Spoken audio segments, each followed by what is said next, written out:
Magandang hapon mga guys. Nandito po tayo ngayon sa Sampan kung saan matatagpuan dito sa San Pablo, Laguna. Ngayon, ayan po ang lawak nila, mahigit 3 hektarya at kalahati po yan. Kung saan dito nag-i-exercise yung mga may rayuma. Ayan po mga guys. Ayan. At hanggang ngayon hindi pa alam nila kung gaano kalalim ang sukat sa kalagitnaan ng lake na yan. At saka dito po nila nahuli ang pinakamalaking tilapia. True nationwide. Ayan.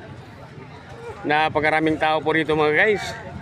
Yung iba nagja-jogging, nagpapapawis, pero nasa sobrang lamig dito mga guys. Ayan. Nandito yung mga turista.